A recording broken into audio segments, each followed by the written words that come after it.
안녕하세요. 사연에 빠지다의 DJ 민영입니다. 오늘도 두 가지 사연 준비되어 있는데요. 끝까지 함께 해주시고 구독과 좋아요 버튼도 꾹꾹 눌러주세요. 그럼 오늘의 사연 함께 시작해 볼게요. 안녕하세요. 60대 후반 할머니입니다. 부모와 자식 간의 사이를 천륜이라고 하죠. 하지만 이런 인연들이 돈 때문에 서로 울고불고 난리를 치고 있는 모습을 볼 수도 있을 텐데요. 그런 상황들을 바라보면서 저는 부모가 얼마나 못났으면 자식들이 말도 안 듣고 돈이나 뺏고 앉아있나 싶었어요. 진짜로 뉴스나 드라마에서나 보던 불효 장면들이 내 가정에서 일어날 거라고 생각도 못했거든요. 남편이라도 있으면 같이 해결이라도 할 텐데 혼자 자식놈들 혼내려고 하니 힘에 부쳤습니다. 하지만 부모로서 자식들이 잘못된 길을 가는데 보고만 있으면 안 되지 않겠습니까? 남편이 죽고 난 후 7년이 지났어요. 처음에는 매일 울기만 했습니다. 첫눈에 반해 결혼한 사이나 불같은 사랑을 한 사이는 아니지만 그놈의 정이 뭔지 남편이 가고 나니 절망과 무기력이 찾아왔어요. 40년을 같이 살았는데 없으니 허전하고 괴로워서 이겨내고자 노력을 많이 했죠. 독서도 하고 친구들도 만나고 봉사활동도 하며 좋아하는 가수 콘서트에도 갔습니다. 이미 출가한 자식들에게 짐이 되고 싶지 않았어요. 아들 둘이 있는데 가정도 있고 자식도 있으니 저만 돌봐달라고 할 수도 없으니까요. 하지만 나이가 드니 몸이 아프더라고요. 혼자 해결하거나 남의 손을 빌리려고 할 수도 있지만 몸이 힘드니 자식들이 생각이 나는 거 아니겠어요. 그래서 몸살을 오래 앓아 며느리한테 죽 하나 사오라고 했더니 요양원에 쳐넣으려고 했습니다. 자식들 귀찮게 마시고 요양원이나 가세요. 제발 말 좀 들어주세요. 네, 어머니 요양원 가면 죽는 것도 아닌데 왜 그렇게 안 가세요? 너희들 내가 가만히 두나 봐라. 용서하지 않을 거야. 내가 요양원에 가고 싶지 않다고 왜 보내려고 하냐? 며느리들의 말에 기가 막히고 코가 막혔습니다. 귀찮다뇨. 그 정도는 자식의 도리 아닙니까? 제가 끓여오라는 것도 아니고 간단하게 사오라고 할 뿐이었어요. 며느리만 이런 태도를 보이는 것이 아니었습니다. 아들도 마찬가지 아니겠어요. 재산만 차지하고 기본적인 자식 도리를 하지 않았어요. 아들들이 다 장성해서 결혼해서 잘 살고 있지만 저를 그렇게 요양원에 놓고 싶어 합니다. 결국 친구인 변호사를 찾아갔어요. 소송을 해서 아이들을 혼내주었습니다. 늙고 아프면 요양원으로 가는 것이 당연한 길이 아니잖아요. 저의 노후는 제가 결정해야죠. 물론 요양원 가는 것도 나쁜 것만은 아니라는 거 알고 있습니다. 하지만 자식놈들이 닥치고 요양원에 들어가라고 하면 안 된다니 말입니다. 게다가 재산 받기 전에는 매일 찾아와 알랑거리더니 받을 거 다 받았다고 태도가 바뀌는 게 아니겠어요. 그럼 혼이 나야죠. 저들도 자식을 키우고 있는데 어디서 감히 까불고 있는지 모르겠어요. 오늘 그 이야기를 하려고 여길 찾아왔어요.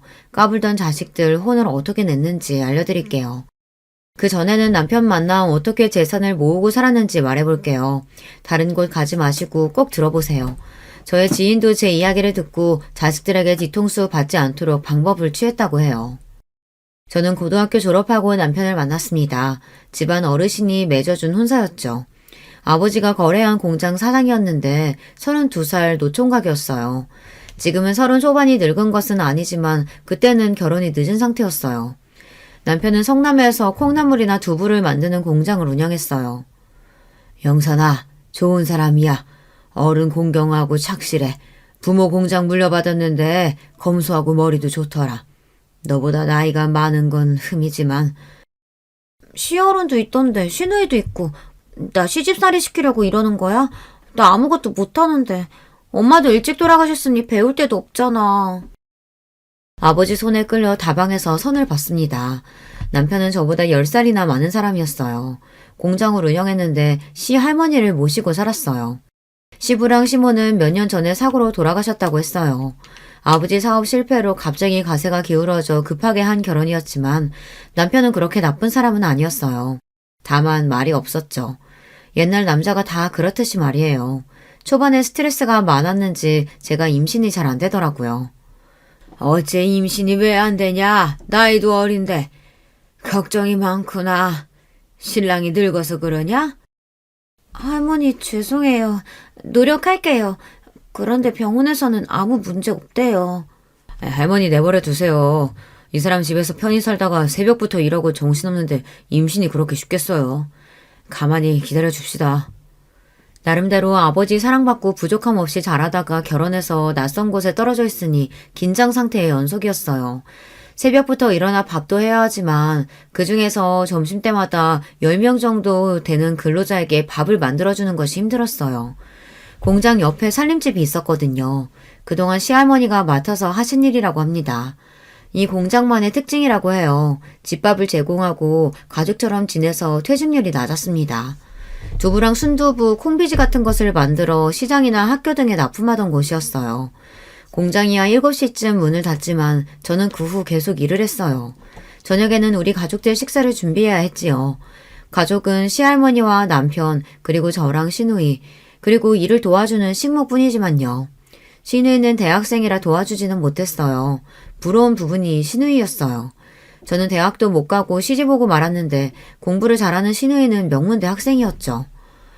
언니, 제가 많이 도와주지는 못하지만 편히 대해줄게요. 오빠랑 싸우거나 할머니한테 혼나면 저한테 일러줘요. 언니 편 무조건 들게요. 고마워요, 아가씨. 그리고 속옷 빨래는 직접 하세요. 방 청소랑. 아셨죠? 제가 그렇게 말하자 시누이가 웃으면서 알겠다고 했어요. 제가 꿍하게 참는 성격은 아니라서 좋았다고도 했습니다. 또 지금도 연락하고 잘 지내는 가정부 언니, 소위 말해 식모 언니가 있었어요. 저보다 2살 많은 언니는 16부터 남편 집에서 일했는데요. 야간 고등학교를 마친 언니는 저랑 의견이 잘 맞았어요. 나중에도 우리 집 일도 도와주기도 해서 지금도 연락하고 지내는데요. 솜씨가 좋아 제가 도움을 많이 받았습니다. 하지만 집에서는 연탄불 하나 갈아본 적도 없는데 김치까지 담그고 하니 정신이 없을 수밖에 없었겠죠. 그래도 시댁 식구 중에 저를 학대하거나 무시하는 사람이 없으니 버틸 수가 있었습니다. 어느 날 시장에 다녀오다가 아버지가 골목에서 배회하는 것을 발견했어요. 아버지 하고 소리를 질렀죠. 길바닥에서 서로 얼싸안고 얼마나 울었는지 몰라요. 한번 오라는 남편의 말을 듣고도 아버진 저를 보러 오지 않았는데요. 이유는 돈 때문이겠죠. 집도 넘어가고 사업체도 망했으니 차마 딸 앞에 나서지 못하셨어요. 영선아, 어떠냐? 시집 가니까 정신이 하나도 없지? 박서방은 잘해주냐? 아버지, 너무 힘들어요. 나 왜 여기다 시집 보냈어? 그렇게 힘들어? 어떡해, 우리 딸. 미안하다, 아빠가. 미안해.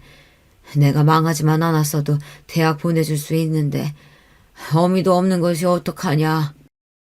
집으로 들어가 밥이라도 드시고 가라고 했지만 아버지는 제 손에다 몇만 원을 주며 울먹이셨어요. 친구 보증에 돈이 물리고 지인에게 사기까지 당해 사업에 실패한 아버지는 저를 대학에 못 보낸 걸 속상해하셨습니다.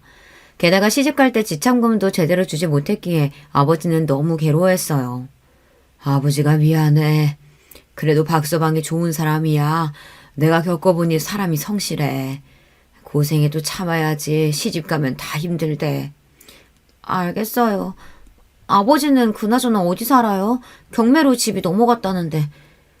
고향 시골에 가서 살면 돼. 영선아, 잘 들어라. 처음에만 힘들지 시간 지나면 적응돼서 좋아질 거야. 다들 그렇게 하더라고. 아버지는 뭘 그렇게 참으라고 하는지요. 아버지한테는 제가 엄마가 돌아가셨을 때 울던 10살짜리로만 보이시나 봅니다. 남편은 왜 아버지를 그대로 보내드렸냐며 집에 와서 화를 냈어요. 당신 왜 그래? 아버님께 내가 받은 게 더 많은데 도와드린다고 해도 거부하시고 당신은 집까지 왔는데 아버지를 내보내? 자꾸 가신다는데 어떡해. 다음에 정식으로 당신이 모시고 와요. 저는 괜히 혼나는 게 억울하면서도 남편에게 고마운 마음이 들더라고요. 결국 남편은 터미널로 뛰어가 아버지를 붙잡았다고 해요. 그래서 고깃집에서 밥을 사드리며 함께 살자고 했다는데 그 말을 나중에 아버지께 전화로 듣고는 저는 남편에게 참으로 고맙더라고요. 아버님, 같이 사시죠. 갈 곳 없으면. 저도 고아로 자라서 부모가 필요합니다. 아니야, 그러면 안 돼. 시할머니도 계신데 내가 어떻게 그래? 하나뿐인 우리 딸 잘 부탁해. 아버지는 남편의 손을 뿌리치고 고향으로 내려가셨어요. 나중에 알고 보니 아버지가 폐에 문제가 있었나 봅니다. 그 당시에는 임신과 출산으로 제가 정신이 없었어요. 2년 터울로 형제를 낳고 키우다 보니 아버지까지 생각도 못했어요. 시골에 사는 고모 할머니가 갑자기 연락이 오셨더라고요. 아버지가 큰 병에 걸렸다고 말이죠. 그 말에 제가 다리까지 후들거렸어요. 저는 당장 공장에 있는 남편에게 전화를 했습니다. 여보, 아버지가 아프시대요. 어떡해요? 나 아무 생각이 안 나요. 무서워요. 그 말에 남편은 당장 차를 끌고 시골로 내려갔습니다. 고맙게도 2년 정도 아버지를 모시고 살아줬어요. 자식된 도리로 병든 아버지를 그냥 둘 수 없다면서요. 제가 이 이야기를 하는 이유도 이 때문이에요. 아버지 모시고 살자. 우리 애들한테도 교육적으로 좋을 거야. 할머니도 이해하신다고 했어. 그 무렵 시누이가 결혼해서 집을 나갔기에 아버지가 계실 곳이 있었거든요. 결국 남편이 시골에 혼자 계신 아버지를 모시고 왔어요. 그때 우리 아이들이 초등학교 다닐 무렵이었거든요. 아버지를 데리고 올 무렵 남편의 공장에는 초반에는 영세했지만 사업이 잘 됐습니다. 나중에는 아파트를 몇 채 살 정도로 돈을 모았어요. 그래서 아버지 병원비도 지원까지 해주었어요. 폐암이라 오래 버티지 못하시고 돌아가시고 말았습니다. 2년 정도라도 모실 수 있어 다행이었어요. 사람들은 제가 노인 두 분을 모신다고 해서 힘들지 않냐고 했지만 자식된 도리라고 여기면서 해왔습니다. 결국 아버지가 돌아가시고 몇 년 더 있다가 시할머니가 노안으로 돌아가셨죠. 아이들은 어릴 때부터 어른을 모시고 사는 것을 봤는데요. 학교에서도 효행상 같은 것을 받아오기도 했어요. 큰아이는 공부에 큰 소질이 없었는데 둘째 아들은 공부를 곧잘 했습니다. 자라면서도 아이들은 크게 말썽을 부리지 않았기에 키우는 데 어려움이 크게 없었어요. 남편 사업도 잘 되니 성남 주택에 살다가 아이들이 중학생 이후에는 가락동에서 살았어요. 나중에는 가락동 시장에다 두부랑 콩나물을 납품하고 학교나 회사에도 판매했습니다. 덕분에 윤택하게 살 수 있었어요. 남편은 새벽 4시에 일어나 일을 했습니다. 휴일만 빼고 단 하루도 빠지지 않고 일을 했는데요. 내가 이렇게 부지런히 살고 어른들 잘 모시는 것도 다 자식들 보라고 하는 거야. 주원아, 주황아, 나중에 엄마 아빠 잘 모셔라. 남편은 우스운 소리로 이렇게 이야기했어요. 아이들은 저랑 남편이 아버지를 모시는 과정을 지켜보고 돌아가실 때까지 제가 어떻게 했는지를 여실히 보았는데도 이제 와 저를 요양원에 맡기려고 하는 거죠. 솔직히 아이들이 보고 배운 것이 있겠지 싶었어요. 저 시할머니 모시면서 싫은 티 하나도 낸 적 없었고 남편도 아버지를 정성으로 모셨는데 우리 아이들은 왜 그럴까요? 정말 우리처럼 모시고 살라는 것은 아니었어요. 마음이라도 부모를 생각하면 좋겠다는 뜻인데 그것도 힘들었나 봅니다. 남편은 아이들이 대학 갈 무렵에는 공장을 처분하고 건물을 두 채 샀습니다. 결혼한 지 20년, 저도 새벽밥에서 탈출하게 되었어요. 건물을 사고 고세를 지낼 때 시누이가 꽃다발 하나를 가지고 왔습니다. 그동안 수고했다고 했어요. 여보 이제 우리도 편하게 살자. 당신 고생 많았어. 어린 나이에 시집 와서. 언니 그동안 힘들었죠. 솔직히 공장 잘 된 거 언니 덕분이에요. 고마워요. 저는 그 말에 눈물이 왈칵 쏟아났어요. 이제는 고생 없이 즐겁게 살 수 있을 거라고 생각했어요. 운동도 하고 놀러도 가고 맛있는 것도 먹고 즐겁게 살기로 했어요. 그 당시 40 중반이라 젊은 나이라 기대감도 많았습니다. 남편은 대학도 가고 싶으면 가도 좋다고 했어요. 시할머니 잘 모시고 저보다 나이 많은 동생 시집까지 보내줬다고 고마워했어요. 시누이는 변호사랑 결혼해서 잘 살게 되었어요. 같은 대학 커플이라고 했는데 저는 신우가 공부를 많이 한 것이 부럽더라고요. 나중에 알고 보니 신우가 제 친구의 오빠와 결혼했어요. 고등학교 때 자주 만나던 아이였는데 결혼하고는 못 만났거든요. 그때부터 저의 하나뿐인 친구가 되었죠. 변호사가 된 똑똑한 친구였어요. 그래서 신우의 결혼 이후로 친하게 지냈어요. 공부 더 해보고 싶으면 내가 도와줄게. 어때? 해볼래? 아니, 여행 다녀보고 싶어. 머리 비우고 싶으니까. 그래, 여행 가자. 나랑도 가고 네 남편이랑도 가고 신나게 살아. 하지만 이제 무슨 대학이겠어요. 그냥 여행이라도 다녀볼까 했거든요. 왜냐면 그동안 고생을 많이 했어요. 아버지도 환자라 모시기 어려웠지만 특히 시할머니도 고생했어요. 치매가 오셔서 기저귀를 차야 했거든요. 하지만 싫은 얼굴 하나 안 했어요. 왜냐고요? 자식된 돌이니까요. 게다가 집에 돈도 있었고 저를 도와주는 식모언니도 있었으니까요. 죽을 만큼 힘들지 않았거든요. 하지만 그렇다고 고생이 아니라는 것은 아니에요. 나름 힘이 들었죠. 하지만 견딜 수 있었어요. 모르겠고 나 이제 재밌게 살아볼래요. 여보, 여행 많이 가요. 그래서 세계 지도를 펼쳐서 여행도 많이 다녀볼까 계획했지만 사람 일이 마음대로 되지 않았어요. 루게릭병이요? 그게 뭐예요? 아니, 우리 남편이 왜 그런 병에 생겨요? 손과 발, 다리 등 근육이 약해지는 병이라 남편은 단추를 끼우고 젓가락질이 어려워지기 시작했거든요. 점점 근육이 경직되고 목소리가 어눌해졌어요. 이렇게 증상이 심해지니 병원에 갔었어요. 그랬더니 유게릭병이라는 말도 안 되는 소리를 들었습니다. 이제 고생 끝 행복 시작이라고 생각했는데 청천벽력 같은 말이었죠. 도대체 이런 병이 왜 생기는지 억울하고 분했어요. 하지만 남편은 얼마나 속상했겠어요. 며칠 괴로워하다 저는 다시 힘을 냈습니다. 무려 남편은 10년이나 이 병으로 고생하다 돌아가셨어요. 매번 미안하다고 울먹이던 남편을 저는 어르고 달랬습니다. 여보, 힘내요. 저는 괜찮으니까 너무 울지 마세요. 말이 10년이지 얼마나 힘들었겠어요. 간호하는 저도 병을 앓는 남편도요. 나중에는 시누이의 말대로 요양원에 1년 있었는데요. 남편이 너무 힘들어해서 집으로 다시 데리고 왔습니다. 그래도 저는 괜찮은 거죠. 그 와중에 금전적으로 어려웠다면 견디기 힘들었을 거예요. 제가 남편을 간호할 동안 아이들은 취업하고 결혼도 했어요. 다행히 아이들이 다 큰 다음에 병에 걸렸기에 아이들은 제 앞가림을 다 했네요. 결혼도 빨리 한다고 제 짝을 찾아오니 남편은 다들 30평대 아파트까지 사줬고요. 그리고 루게릭병이 심하지 않을 때 모든 재산을 제 앞으로 해주었거든요. 그놈들 다 줄 필요 없어. 당신은 나 없어도 잘 지내야 해. 다음 세상에는 나 같은 놈 만나지 말아야겠다. 너무 미안해. 그렇게 남편은 세상을 떠났어요. 몇 년 동안 마음고생을 많이 했어요. 막상 가기 전에는 답답하고 힘이 들었는데요. 가고 나니 못해준 것이 너무 많았어요. 묶여있던 사실을 풀려나니 막상 어디로 갈지 모르는 짐승처럼 느껴졌어요. 또 혼자 살아야 하는 외로움도 몰려왔고요. 대가족이 모여 살다가 이제 혼자 남았으니까요. 아이들이 하나 둘 결혼하니 더 힘들었어요. 그래서 저는 밖으로 뛰쳐나갔어요. 갱년기도 몰려오니 어쩔 줄 모르겠더라고요. 얼굴에 열이 올라오고 밤마다 잠도 잘 못 자고 심리적으로 불안하기까지 했어요. 그래도 아이들에게 고민을 털어놓지 않았어요. 짐이 되기 싫었거든요. 시간이 지나 제가 갖은 노력으로 극복했습니다. 누구 말대로 금전적으로 여유가 있으니 견딜 수 있다고 하대요. 하지만 저 남편이 일할 동안 집에서 쉬어본 적 없어요. 공장 직원이 못 나오면 제가 다 했고 시할머니부터 남편 간병까지 했으니 남편이 준 재산이 공짜라고 생각하지 않거든요. 다행스럽게도 우울한 기분이나 갱년기 증상도 잠잠해져서 편하게 살아볼까 마음을 먹었거든요. 그때부터 아이들이 저한테 손을 벌렸습니다. 첫째 아들은 직장을 다니고 있었는데 갑자기 골프 연습장을 하고 싶다고 했어요. 며느리까지 찾아와 저를 설득하더라고요. 엄마, 개인 사업 하고 싶어요. 요새 직장 다니지만 언제 잘릴지도 모르고 미리 나와서 이런 가게 하는 편이 나아요. 이럴 때 도와주시면 안 돼요? 네, 어머니. 사업 자금 고려해 보세요. 애 아빠 자다가도 가위도 눌리고 악몽도 꾸더라고요.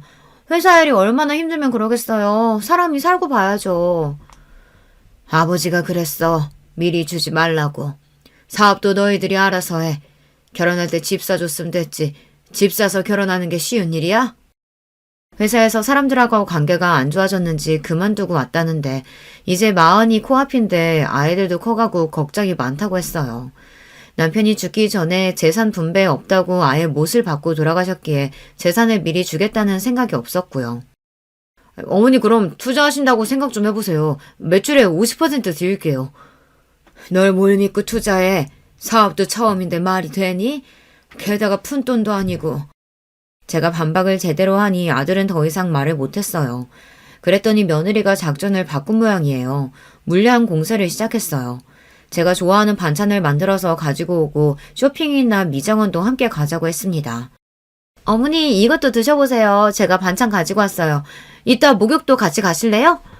시간이 되니? 안 된다고 했잖아. 그리고 매번 음식 안 가지고 와도 돼. 아니에요. 우리 윤치도 같이 왔어요. 할머니한테 그림 그린 거 보여드려. 첫 손주가 손녀라 얼마나 기뻤는지 몰라요. 아들만 키워서 그런지 예쁘고 귀여운 아이를 보니 기분이 좋아졌어요. 부모가 시켰는지 애까지 할머니 도와주세요 하더라고요. 첫째 며느리는 전업주부라서 그런지 매번 반찬과 음식을 가져왔습니다. 사업 자금을 위해서 저에게 딸처럼 살갑게 굴더라고요. 딸 하나를 기르고 있는데 소녀도 매일 데리고 와 옆에서 시간을 보냈어요. 어머니, 제가 잘할게요. 그러니 아범 한 번만 도와주시면 안 돼요? 매일 찾아와서 식사도 준비해드리고 윤지도 데리고 올게요. 남편이 편해야 저랑 윤지도 잘 지낼 수 있죠. 지키지도 못할 약속 하지도 마. 내가 그걸 어떻게 믿어? 그리고 사업을 왜 해? 직장 다니라고 해. 망해서 쪽박 차지 말고. 안 망해요. 저희 아버지 친구분이 하던 건데 매물이 괜찮게 나온 골프 연습장이거든요. 매출도 보장되고요. 저는 듣기 싫어서 물러가라고 했는데요. 그날 밤에 큰아들이 술 먹고 찾아왔어요. 대성통곡을 하며 울면서 직장을 구하기도 힘든데 어떻게 사냐고 울고불고 난리가 났어요. 한심해 죽을 뻔했죠. 하지만 어쩌겠어요. 고슴도치도 제 새끼는 예쁘다는데. 제 자식이니 한편으로 가슴이 아려왔어요. 엄마, 내가 매출의 50% 줄 테니까 말로만 하는 게 아니라 확실하게 투자하라고요. 제발, 아니면 다른 사람한테 넘어간대. 그래, 그럼 간이 증여사라도 써. 네가 50% 준다고 말이야.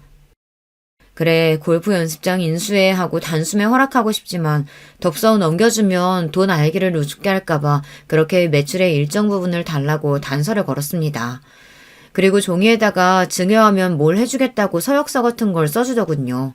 아들은 진지하게 생각을 안 한 모양이지만 저는 나름 진지했습니다. 역시 아들이 기가 죽어있는 모습을 보니 어쩔 수 없이 제 주머니를 열게 되더라고요. 5억 정도면 가능하다고 하면서 사업 계획서도 가져왔고요. 못 이기는 척 들어주고 말았습니다. 어차피 줄 재산이긴 했지만요. 제가 마음고생을 하다 보니 몸보다 정신이 힘든 것이 어렵더라고요. 잘해봐. 아버지가 힘들게 모아주신 거다. 함부로 날리지 말고. 처음인데 걱정된다, 엄마는. 예전에 아버지 봤지? 단 하루도 안 쉬셨어. 하지만 컴퓨터 앞에서 일만 했던 아들이 단번에 잘할 수 있을 거란 생각은 안 했지만 이렇게 도와주니 열심히 하지 않을까 싶었어요. 가게는 아침에 출근하고 퇴근하는 회사가 아니잖아요. 가게 주인이 솔선수범해야 장사가 잘 되는 법인데요. 매번 잔소리를 하고 싶은데 아들 스스로 무언가 알아내고 깨닫고 달라지길 기다리고 있었어요. 이렇게 첫째 아들만 돈을 해주니 둘째 아들도 득달같이 달려와 집을 옮길 테니 돈을 달라고 하더군요. 둘째는 공기업에 다니고 며느리는 교사거든요. 차근차근 적숙하면 집을 늘릴 수가 있을 텐데요. 주말마다 아이들을 데리고 저를 찾아왔어요. 어머니, 이번 주말에 캠핑 가면 어때요? 아는 선생님이 쿠폰을 주셨어요. 그래, 엄마 같이 가요. 맨날 아버지 간호만 하셨는데 답답하잖아요. 너희들이 웬일이야? 맨날 주말에는 바쁘다고 했잖아. 한번 오라고 하면 시간 없다 바쁘다 하면서 차일피일 오는 날짜 미루더니. 여행? 캠핑? 무슨 이유니? 어머니, 그냥 애들이 할머니랑 놀러 가고 싶다고 하니까 온 거죠. 이렇게 자주 놀러 와요. 덕분에 나들이나 캠핑, 꽃놀이 등을 가볼 수 있었어요. 이렇게 잘하는 데는 이유가 있겠죠. 형한테 해준 돈을 달라고 하는 거겠죠. 어머니, 우리 애들은 2명이라 방이 필요해요. 집 넓히는데 도와주시면 좋겠어요. 엄마, 우리는요? 공부는 내가 더 잘했는데 매번 형만 뭘 해줘요. 학원도 형만 갔어요. 또 과외도 시키고. 게다가 이번엔 무슨 사업 자금을 해줘. 형이 정신적으로 힘들다고 하니, 그리고 형이 부족하니 학원도 보내준 거지. 잘하면 해줘. 둘 다 돈 잘 벌고 있는데 갑자기 왜 돈이 필요해? 애들은 아직 어린데 방은 무슨 방이야. 집 넓으면 엄마 모실 수도 있죠. 그러니까 집 해주세요. 지금 사는 집하고 엄마 주신 돈하고 합치면 원하는 평수 살 수 있다니까요. 그걸 어떻게 믿니? 사주고 나서 나 몰라라 하면 어떡하라고. 너희들도 증명서 하나 써. 형도 썼다. 저는 어떻게 나올지 보려고 증명서를 쓰라고 했어요. 집을 해주는 대신 나중에 저를 모시고 산다고 말이에요. 그럼 증명서 쓸게요. 저희 거짓말 안 해요. 집 사주시면 어머니 모시고 갈게요. 제가 둘째에게 줄지 말지 고민하고 있으니 나중에는 형제끼리 싸우기 시작했어요. 제 생일이라고 하면서 서로 물고 뜯고 난리가 났어요. 손주들이 아직 어린데 그 꼴을 보자니 기가 막히더군요. 며느리까지 서로 남편과 편을 먹어 패싸움처럼 퍼지네요. 내가 힘들어서 엄마한테 좀 도와달라고 했는데 그걸 시샘 내리냐? 직장 생활이 힘들지 그럼 쉬워? 나도 열심히 일한다고. 누군 그만두고 싶은 순간 없는 줄 알아. 그러니까 형 도와주면 나도 해줘야지. 서방님네는 동서가 돈 버니까 굳이 안 해주셔도 되잖아요. 그리고 우리 잘 되면 입 닫고 말겠어요? 아니 같이 벌어도 돈 필요해요. 형님네는 애가 하나지만 저희 둘이에요. 남매라 방 따로 주면 좋죠. 다들 시끄럽다. 둘 다 똑같이 해주면 되잖아. 애들 보니까 그만 싸워. 결국 저는 둘째 아들에게 집을 하나 더 사주고 말았어요. 만날 때마다 저러고 싸울 텐데 그걸 지켜보는 것도 힘들었어요. 우리 집은 장난만 챙기는 분위기는 아니었는데 첫째 아들은 잔병치레가 많았고 공부도 둘째 아들보다 못했어요. 그러다 보니 큰아이한테 관심이 더 가기 마련이었습니다. 집 사주면 너희들 나중에 나 모신다고 했지? 증명서 써오너라. 당장! 이런 것들이 효도각서라고 불리던데요. 저는 큰아들은 매출의 절반을, 둘째 아들에게는 저를 모시는 조건이 붙여서 재산을 나눠주었습니다. 하지만 사람들이 화장실 들어갈 때랑 나올 때 행동이 달라지듯 아이들도 막상 재산을 어느 정도 받고 나니 저한테 연락하는 것도 뜸하고 잘 찾아오지도 않더라고요. 하지만 문제는 그 상황이 아니었어요. 저도 몸이 아플 수가 있잖아요. 척추 협착으로 인해 허리 통증이 심해졌습니다. 집안일도 일이지만 예전에 남편 병간호를 하다가 허리가 많이 안 좋아졌어요. 이렇게 오래 앓다 보니 죽이라도 하나 끓여 먹었으면 하는 마음이 생기더라고요. 그래서 첫째 며느리한테 전화했습니다. 예, 또 허리가 아프구나. 잠깐 올 수 있겠니? 죽집 가서 죽 사오면 더 좋고. 끓여달라는 부탁을 하고 싶어도 번거로울까 사오라고 했더니 며느리가 아예 공부 때문에 오지 못한다는 겁니다. 어머니, 제가 바빠서요. 윤지가 발레한다고 했잖아요. 거기 픽업해야 하니 갈 수가 없어요. 요새 놀고 있는 동서한테 전화해보세요. 어느덧 소녀가 초등학생이 되니 첫째 며느리는 더 바쁘다고 하더라고요. 그래서 요새 휴직으로 집에 있는 둘째 며느리에게 연락했습니다. 전화해도 받지 않다가 문자로 답이 오더군요. 지금 운동 중이라 조금 이따 연락드릴게요. 아마 제가 아프다는 말도 보지 못한 모양이에요. 아들들에게 전화해보니 둘이 비슷하게 말하는 게 아니겠어요. 엄마, 저번에 제가 배달하는 법 알려드렸잖아요. 거기서 시켜 드세요. 돈 있으신데 사람 쓰세요. 사람. 왜 맨날 바쁜 사람 불러요? 그리고 시켜 드세요. 누가 시켜 먹는 거 몰라서 연락했을까요? 사람이 아프다는데 단 한 명도 그것에 관해 묻는 애들이 없었습니다. 그뿐이 아니에요. 손자 손녀들도 보고 싶어도 데려오지를 않았어요. 바쁘게 학원 가야 한다면서 말이죠. 재산을 주기 전에는 간이며 쓸개까지 빼줄 태세였지만 이제는 저한테 관심이 없어진 느낌이었어요. 결국 저는 아픈 몸을 이끌고 죽을 끓이려고 일어났습니다.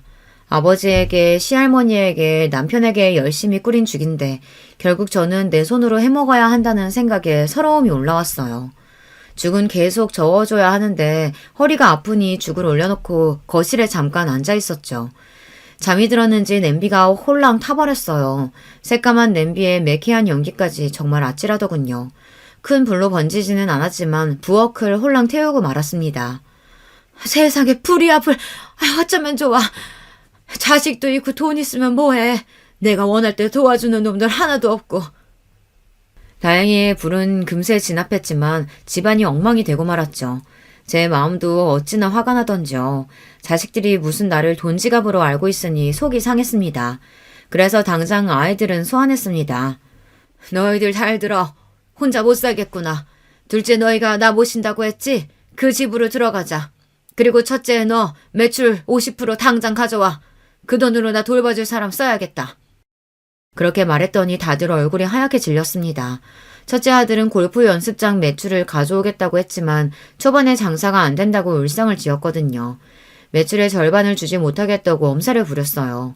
둘째 아들은 큰 집을 사줘도 같이 살기는커녕 집에 초대한 적도 없어요. 골프 연습장 해주면 매출 절반 준다며, 집 사주면 나랑 같이 산다며. 그런데 죽 하나 사오겠다고 하는 인간이 없어? 죽 배달시켜 먹어? 배달시킬 줄 몰라서 그러냐? 사람이 아프다는데 들여다볼 생각도 안 해. 저는 그렇게 말하면 죄송하다, 다시는 안 그러겠다, 큰 불이 안 나서 다행이다 이럴 줄 알았습니다. 제가 아이들을 순진하게 본 걸까요? 전혀 그러지 않더라고요. 매출 50%를 어떻게 줍니까? 말이 쉽지. 그리고 아버지 재산 물려받은 건데 엄마가 하도 강경하게 나오니 그런 거고. 그렇게 죽 드시고 싶으면 요양사라도 제가 매일 배달 불러드릴게요. 그분이 해주면 됐죠? 큰 집에 오셔도 사람 없어요. 제가 회사 가고 애들은 학교 가고 집사람은 요즘 공부 새로 시작해서 바빠요. 그렇게 죽이 드시고 싶으시면 요새 실버타운 좋은 데 많다는데 가실래요? 요양사 실버타운이란 단어가 나오자 며느리들이 반색하며 좋아하더라고요. 네, 어머니, 실버타운도 좋아요. 제가 아는 지인 부모님도 가셨는데요. 거기 가면 의사부터 영양사까지 다 있고 중간에 취미활동도 할 수 있고요. 알아봐 드릴까요? 네, 이제 아이들도 공부하느라 바쁘면 저도 덩달아 바빠져요. 요새 입시는 초등학교 때부터 준비해야 돼요. 좋은 요양원도 많으니까 가보실래요? 이러는 게 아니겠어요. 물론 제가 요양원이나 실버타운이 싫다는 것이 아닙니다. 상황이 생기면 가야죠. 그런데 자식놈들 하는 짓을 보세요. 돈 달라고 할 때는 언제고 약속 하나 안 지키면서 이제 요양원이라뇨. 이런 꼴 볼까봐 남편이 돈 미리 주지 말라고 했거늘 분통이 터졌습니다. 얘들이 뭐라고 하는 거야? 내가 바본 줄 아니? 골프 연습장 가보니 이 동네에서 가장 인기 있는 연습장이라고 하던데 주말에 손님이 제일 많고 그리고 둘째네도 그렇지. 경비원한테 물어보니 외할머니 외할아버지는 자주 온다고 하던데 얼마나 자주 가면 경비원이 알아? 돈은 나한테 뜯어가고 나한테 죽 하나 끓여줄 인간이 없어? 그게 엄마 돈이야? 아버지 재산이잖아요. 어차피 우리 물려줄 돈이라니까. 그러니까 내 말이 우리 몫을 주는 걸 왜 그렇게 공치사해요? 죽 사서 만들 돈 없으신 것도 아니잖아요. 왜 그렇게 죽 타령을 하세요? 편안하게 앉아서 아버지 재산 그대로 받아놓고서는. 뭐? 편안? 나 시집와서 아버지 돌아가실 때까지 편안하게 있어 본 적 없어, 이놈들아. 그 공장도 내가 다 뒤에서 지어놓으니까 돌아간 거지. 아버지 재산 아니야. 내 재산이기도 해. 너희들 진짜 1억이니? 이렇게 막 해도 돼? 내가 그렇게 키웠니? 억장이 무너진다는 것이 이런 상황에서 나온 말인가 봅니다. 기가 막혀서 말도 안 나오더라고요. 내가 가만히 앉아 밥이나 받아 먹었으면 억울하지도 않았겠죠. 새벽에 제일 먼저 일어난 사람도 저였고 마지막 잠든 사람도 저입니다. 아마 같이 산 식모 언니가 알겠죠. 일하는 사람 시킬 수도 있지만 아내로서 엄마로서 며느리로서 해야 할 일이라고 생각했어요. 그런데 다른 건 몰라도 자식놈들이 이렇게 말하면 안 되는 거잖아요. 싸움이 길어지니 하나 둘 핸드폰만 만지작거렸어요. 당장 꺼져! 너희들 내 눈앞에서 사라져라! 꼴도 보기 싫구나! 제가 소리를 지르니 하나 둘 자리에서 일어나더라고요. 자식놈들 키워봤자 소용없다고 하던데 이래서 그런가 싶었습니다. 그렇다고 제가 울고 괴로워하기도 싫더라고요. 기분만 더 서러워질 뿐이니까요. 남편이 떠나도 저를 위하는 건 제 자식이 아닌 예전 식모 언니였어요. 남편 없으니 속이 허전하지 이러면서 가끔 찾아와 밥도 먹고 이야기도 나눴습니다. 아들이라도 그렇지 엄마가 어떤 마음으로 사는지 살펴보는 것이 자식의 도리 아닌가요? 저도 아버지 마음을 다 헤아리진 못해도 매일 사무치게 그립던데 우리 자식들은 제가 그런 존재가 아닌가 봅니다. 이때 식모 언니가 말한 이야기가 떠올랐습니다. 70을 넘긴 언니의 음성이 왜 이 순간에 떠올랐을까요? 자식도 다 소용없어. 남편도 그렇고. 나 속 뒤집어지는 거 아는 건 나뿐이더라. 그러니 밥 잘 먹고 단단하게 마음 먹고 살아. 돈은 꼭 쥐고 말이야. 자식 진짜 소용없어. 언니의 말이 이 순간 제 가슴을 치고 갔습니다. 어리석게도 저는 자식들이 이렇게까지 형편없을 줄 몰랐어요. 누가 누굴 탓하겠어요. 이렇게 만든 것이 부모인 제 탓이라는 생각이 들었습니다. 아이들이 빠져나간 자리 저는 울지 않으려고 이를 꽉 물었습니다. 서럽다고 느낀 순간 제가 무너질 것만 같았거든요. 그렇게 몇 분간 앉아있다가 문득 카디건 하나가 눈에 보였습니다. 첫째 며느리가 두고 간 모양이었어요. 아무리 자식 새끼들이 묘워도 제가 어미이다 보니 날이 추운데 감기라도 걸리면 안 되지 않겠어요. 그래서 서둘러 핸드폰 하나 들고 아파트 지하주차장으로 내려가 보았어요. 시모가 화가 나 있으니 오지 못할까 싶었거든요. 거기서 용서하지 못할 대화가 오고 가더군요. 저는 아이들 앞으로 가지 않고 벽에 서서 대화를 듣고 말았습니다. 너무 놀라서 다가가지도 못하겠더군요. 아니 어머니 왜 그런 거야? 동서네가 모시고 간다고 했으면 데리고 가야지. 그러니까 노인네가 시위하듯 죽 사오라고 난리를 치잖아. 우리가 왜요? 그러는 형님은 매출 절반 준다고 했으면 줘야죠. 그러니 죽 타령하는 거죠. 돈 달라고 하면서요. 그래서 피해자는 우리예요, 우리. 재수씨, 그 절반 그냥 노인네가 하도 안 준다고 하니까 해본 말이고, 같이 산다고 했으니 사셨어야죠. 사돈 어른들 오라고 우리 엄마가 재수씨 집 사준 거 아니잖아요. 형, 말이라도 그렇게 하지 마. 장인 장모 가끔은 거야. 그리고 부모는 장남이 모셔야지. 뭐 말 같지도 않은 소리래. 돈 가져갔으면 형이 더 많이 가져갔을걸? 학원비부터? 너 무슨 학원비 타령이냐 맨날. 공부 좀 했다고 유세야? 그렇다고 서울대도 못 간 놈이 무슨 불리하면 학원이니 과외니 난리야 진짜. 하여간 이 새끼는 형 무서운 줄 모른다니까. 좀 맞아볼래? 한두 마디 오가던 설전이 아예 주먹 다짐으로 오가는 순간이었습니다. 나이가 몇 개인데 길에서 싸움질인지 제가 나가 말리려는 순간 첫째 며느리가 그만둬요라며 소리를 질렀어요. 그러면서 그제야 마음의 소리를 거침없이 해댔습니다. 요양원이든 뭐든 아무 곳이나 처가라면 가는 거지. 노인네가 자식들 귀찮게 하고 그래.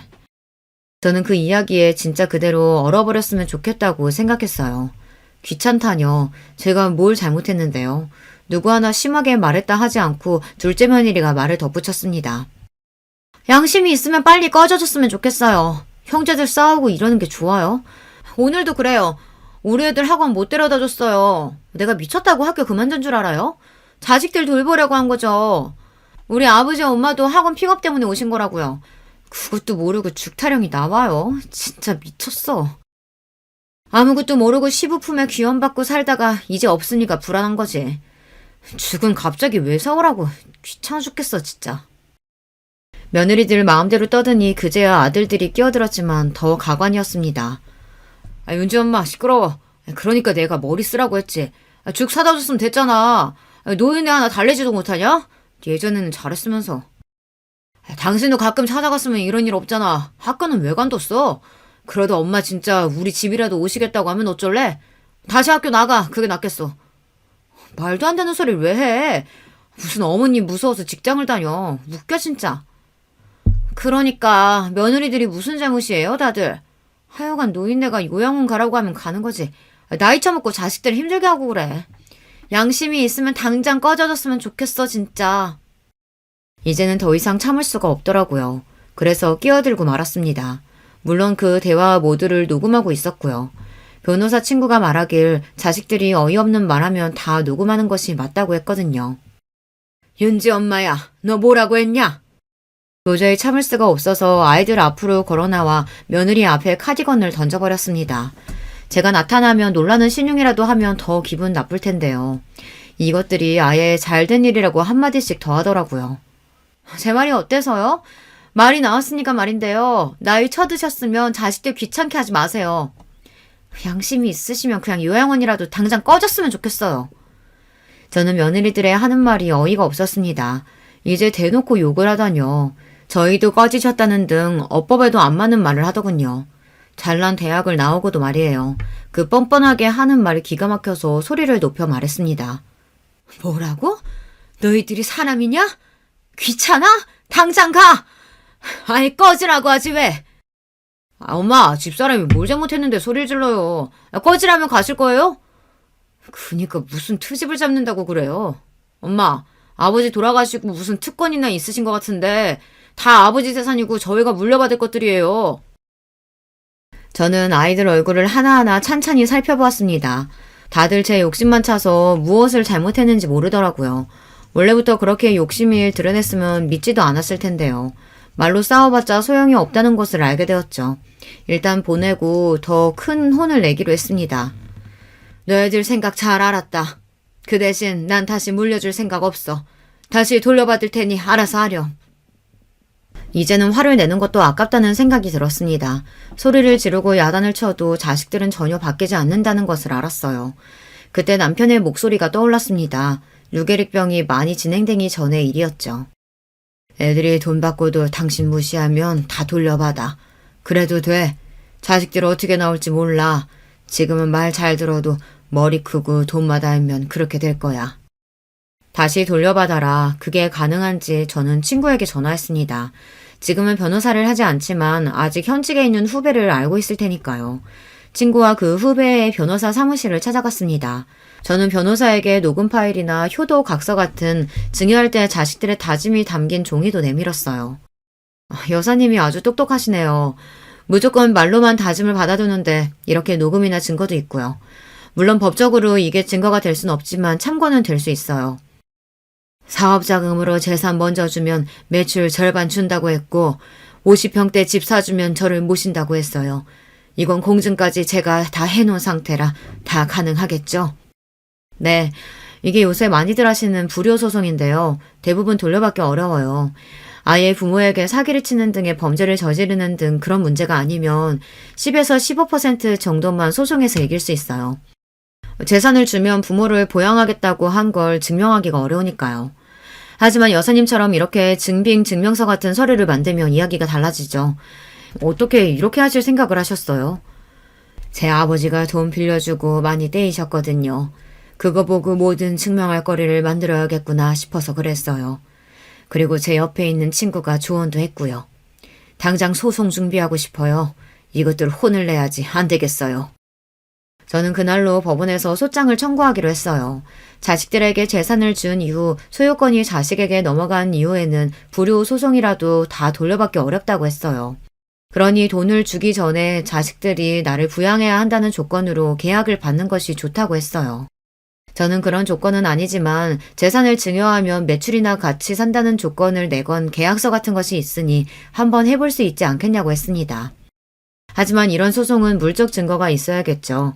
저야 길바닥에 진짜 버려지진 않았지만 변호사 말대로라면 유기를 당하거나 물리적 폭력에 의해 경찰이 오고 갈 상황도 있다고 하는데 머리가 어지러질했습니다.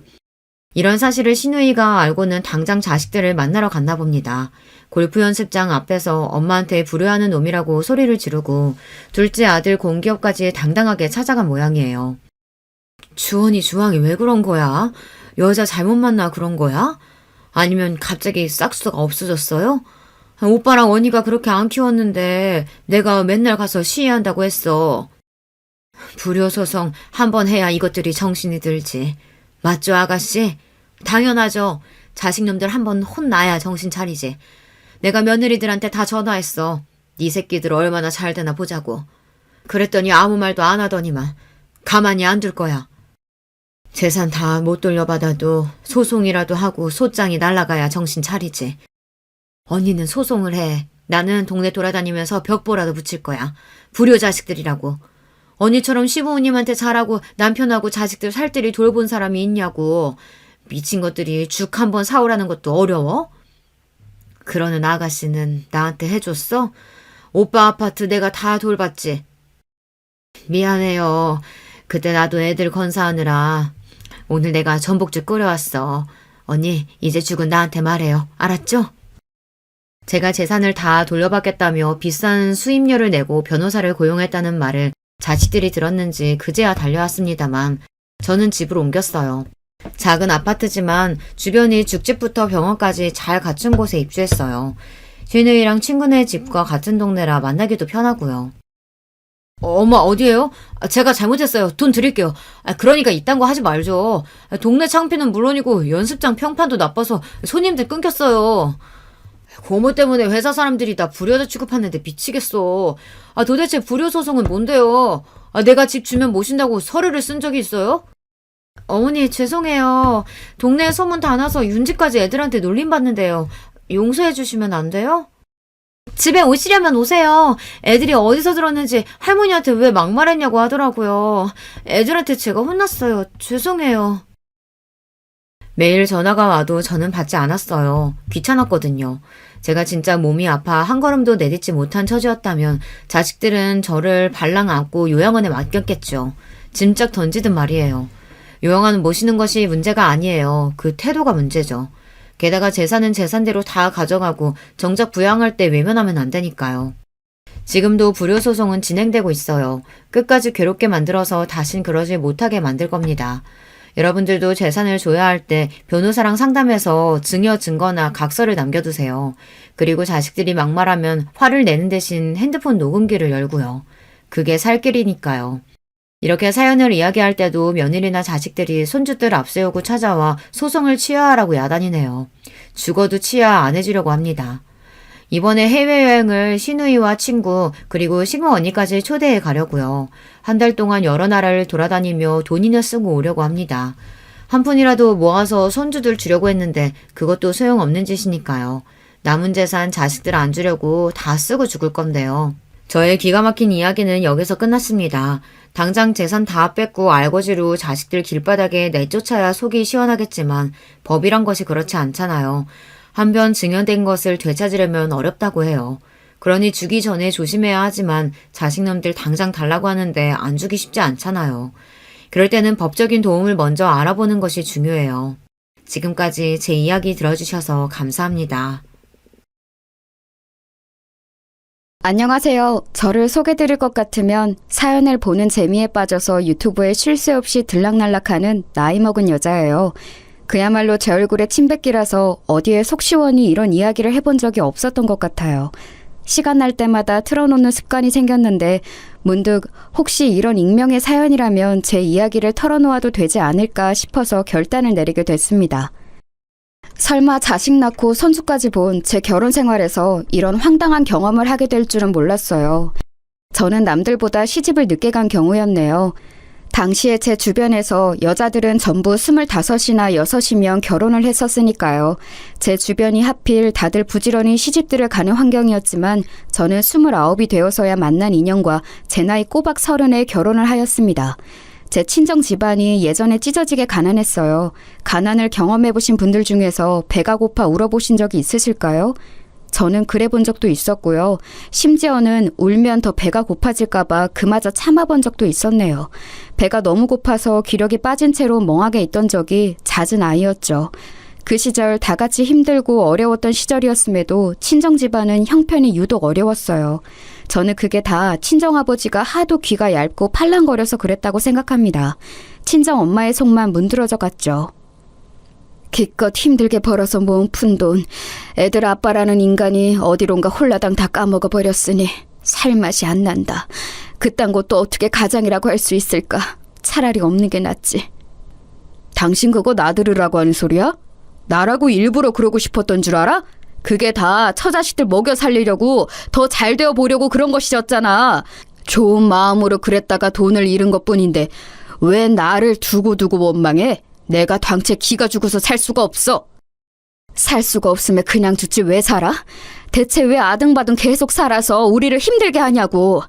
나는 당신하고 결혼한 게 내 인생 최악의 실수라고 생각해.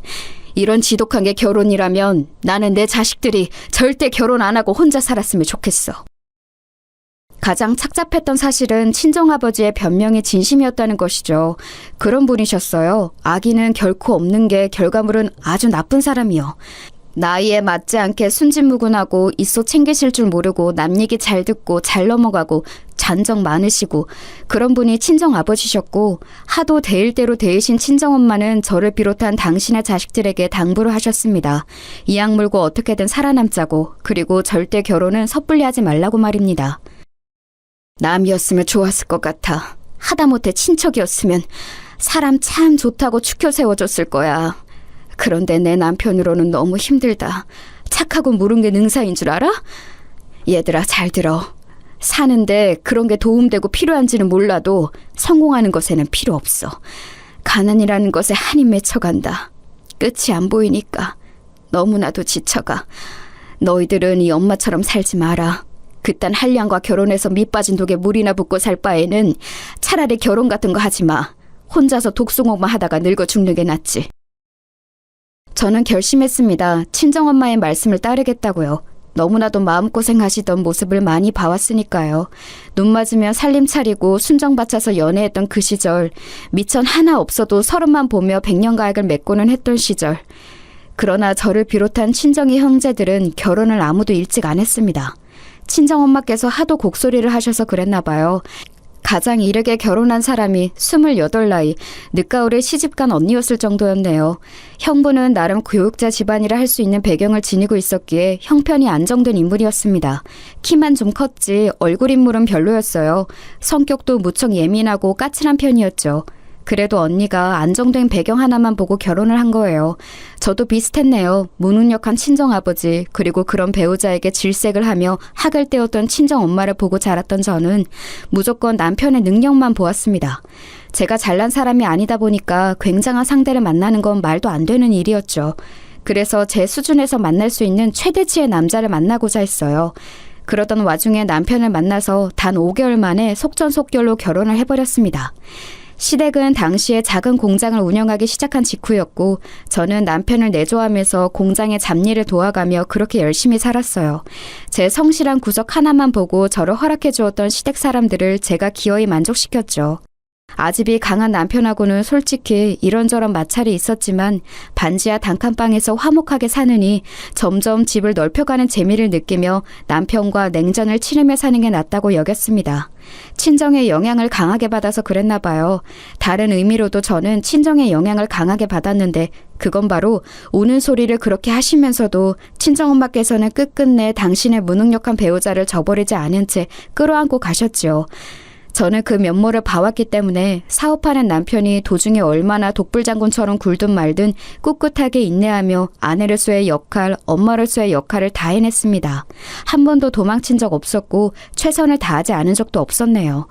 세월이 흘러 나이가 들고 보니까 이런 저에게 뒤늦게 고맙고 의지가 되었는지 남편은 그나마 점점 순해졌어요. 나이 먹어서 늙고 났더니 마누라가 최고란 걸 알았나 봅니다. 하여간 저희 부부는 다사다난한 와중에 자식을 셋 보고 살았어요.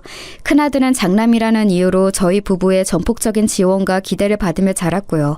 결혼 정년기에 딱 맞춰서 장가를 보냈는데 이때 저희 부부가 힘 좀 썼죠. 왜냐하면 큰며느리가 부잣집 고명딸이었거든요. 둘은 동갑내기였습니다. 큰아들은 자기 조건이 떨어지는 것 같다면서 걱정을 했고 어떻게든 꼭 결혼을 성사시키고 싶다고 하길래 저희 부부가 나섰던 것이죠. 장남을 좋은 집안과 맺어주느라 애 많이 썼었네요. 큰아들 본인이 욕심냈던 그 결혼 기껏 할 수 있도록 해줬더니 시간이 지나니까 큰며느리하고 자잘한 불화를 일으켰어요. 큰며느리는 워낙 자기 친정에서 귀한 대접만 받고 자라서 그런지 성격이 대쪽 같고 쉽사리 자기 뜻을 굽히거나 양보하지 않는 인물이었습니다. 애 낳고 잘 사나 싶었건만 그런 배우자에게 큰아들이 점차 심신이 지쳐가는 모양이었어요. 언제부터인가 걸핏하면 별거를 하느니 마느니 하는 얘기를 쉽게 입에 올렸습니다. 저는 얼른 그런 큰아들을 나무랐었죠. 애 생각해서라도 우선 참아야지. 나라고 해서 내 큰며느리가 콧대 높고 성질 드센 것 어디 모르겠니? 다 알아. 네가 언제까지고 참고 살 성미도 안 된다는 건 역시 다 알고 있었어. 그래도 이 결혼 네가 하겠다고 당시에 하도 우겨대서 졸라댔던 것을 잊으면 안 되지. 책임감을 가지고 살아. 제가 남편을 꾹 참고 잘 살아온 것을 큰아들도 뻔히 알고 있었기에 제 앞에서 반백할 엄두가 안 났을 것입니다. 그런데 몇 번 나무라고 잘 달래보았건만 큰아들은 속에 든 불을 꺼트리질 못했어요. 결혼 생활에 대한 불만을 자꾸만 툴툴대며 늘어놓았죠. 어느 주말에 저희 식구들끼리 다 모여 있었고 큰며느리는 없는 자리였는데 저희 딸이 자기 큰오빠한테 기어이 한 소리 날리더라고요. 아, 큰오빠! 남자가 왜 그렇게 구시렁구시렁 말이 많아? 그런 투정 듣는 것도 한두 번이지 맨날 들으려니까 짜증나 죽겠어. 큰 새언니한테 이혼하자고 선언할 자신은 없고 자기 가족들한테 우는 소리 할 마음은 들어? 물에 빠지면 아주 입만 동동 뜨겠어. 자기 할 말 다 하고 사는 집사람 만나서 늘 짜증났었는데 이제는 내 여동생까지 이러네. 집안 여자들이 다들 어쩌다 이렇게 됐는지 모르겠다.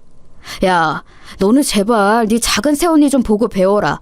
모름지기 여자란 저래야 하는 거야. 큰아들이 말에 자연스레 모두의 시선이 한 사람에게로 향했죠. 바로 제 작은 며느리에게 말입니다. 큰아들이 결혼생활 지친다고 우는 소리를 하도 하느라 집안 분위기가 뒤숭숭한 지 몇 달째였는데 그 와중에도 작은 며느리는 늘 조용했습니다. 차분했으며 고요했죠. 큰아들 입에서 자기가 거론되자 작은 며느리가 조용한 목소리를 냈어요. 저는 아주버님을 다들 이해해줘야 한다고 생각해왔어요. 얼마나 속이 답답하시면 저러시겠어요. 그쵸, 어머님? 제 말이 맞죠? 은근히 저에게 질문을 돌리길래 제가 얼른 정신을 차리고 맞다면서 맞장구를 쳐주었습니다. 저도 가만히 생각해보니까 그간 너무 격앙된 상태로 큰아들만 나무랐나 싶었거든요. 큰며느리에게는 잔소리를 안 하고 큰아들에게만 참으라고 하고 있었으니 무정한 엄마인 것 같았네요. 큰아들에게 내심 미안하다는 생각이 들던 참이었는데 작은 며느리가 그렇게 말을 해주니까 제가 얼른 그 의견에 함께했습니다. 그러자 딸이 신경질을 부리더군요. 작은 새언니, 뭘 모르시면 말아 얹지 마세요. 갑자기 왜 본인이 상황 정리를 하려고 난리세요? 감정적으로 구는 딸을 제 작은 아들이 얼른 말렸습니다. 딸은 불만 가득하단 표정을 지으면서도 더 아무 말 안 했고요. 그런데 그날 이후로 왠지 딸이 작은 며느리에게 틱틱서리며 행동하기 시작했던 듯 싶어요. 설거지도 자꾸 이런 건 며느리가 해야 한다며 작은 며느리에게 시키고, 제가 한 번은 현장을 목격하고 딸에게 그러지 말라고 그랬는데 작은 며느리가 오히려 저를 말렸습니다. 자기가 할 일이라고 생각한다면서 군말 없이 설거지를 하더군요. 꿋꿋한 그 모습이 강인해 보였어요. 여리여리한 체구에서 그런 강인함은 어디서 나왔는지 모를 일이었죠. 작은 아들은 원래 오래 사귀던 다른 아가씨하고 결혼을 할 작정이었으나 결혼 준비를 하면서 자잘한 말싸움을 하기 시작했고 결국 감정이 상해서 파혼까지 했습니다. 그리고 몇 달 뒤에 그 아가씨는 금세 다른 남자와 결혼을 했고요. 그것에 상처를 크게 받은 작은 아들은 아무하고도 오랫동안 교제를 안 했습니다. 이러다가 노총각이 되어 늙어 죽은 것 아니냐는 주변의 속단으로부터 저는 작은 아들을 지켜주었죠.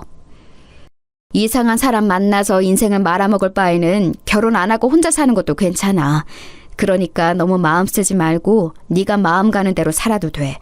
나는 어렸을 때 네 외할머니로부터 항상 결혼을 신중히 한다는 소리를 듣고 살았더니 나이 찼다고 해서 떠밀리듯 하는 결혼은 아주 결사 반대인 사람이야. 엄마가 그렇게 얘기를 해주니까 내 마음이 한결 편안해졌어요. 저는 사실 혼자여도 외롭지 않고 전혀 상관없는데 주변의 시선이 힘들었거든요.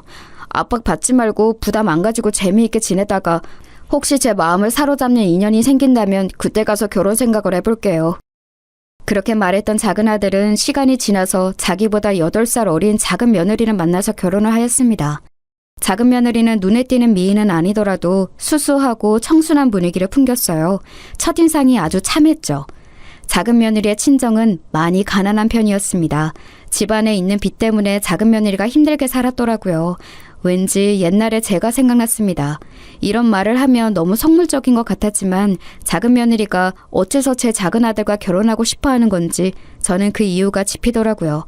집안 형편은 많이 어렵고 대학은 전문대를 중퇴했고 서비스 직종만 전전해온 작은 며느리의 조건이 너무 별로인 것 같다면서 다른 식구들은 약간 떨떠름한 반응들이었어요. 하지만 저는 재차 작은 아들이 결혼을 하고 싶어 한다는 뜻을 확인하였고 그 다음으로는 작은 며느리에게 따로 당부를 했었습니다. 다른 건 내가 안 바랄게. 가정에 충실하면서 우리 아들한테 내조 잘하고 옆에서 항상 잘 챙겨주고 그렇게 잘 해줄 수 있겠니? 그것만 약속해 준다면 나는 너를 내 며느리로 기꺼이 맞아들이고 잘해줄 생각이 있단다. 당연히 약속할 수 있어요. 그게 바로 제가 바랐던 것이에요. 오빠하고 단란한 가정 꾸려서 서로만 바라보면서 늙어 죽는 그날까지 그렇게 살고 싶습니다. 물론 시부모님께도 최고로 잘하는 며느리가 될 거예요. 그럴 수 있도록 허락해 주세요. 이제 보니 우리 아들이 결혼할 때를 놓치고 지금까지 혼자 지낸 게 아니라 이런 참한 배우자를 만나려고 기다려왔나 보다. 앞으로 둘이 서로에게 충실하면서 백년해로 했으면 좋겠구나. 저는 작은 며느리의 손을 맞잡았었죠. 다른 가족들에게는 작은 아들이 나이가 찰 대로 찬 상황인데 결혼 상대를 재고 자시고 할 게 뭐 있냐는 논리를 댔습니다. 그렇게 단박에 설득을 시켰죠. 작은 며느리는 그 약속대로 너무 잘 살아줬어요. 결혼하고 1년을 채우기 직전에 아이가 태어났고요.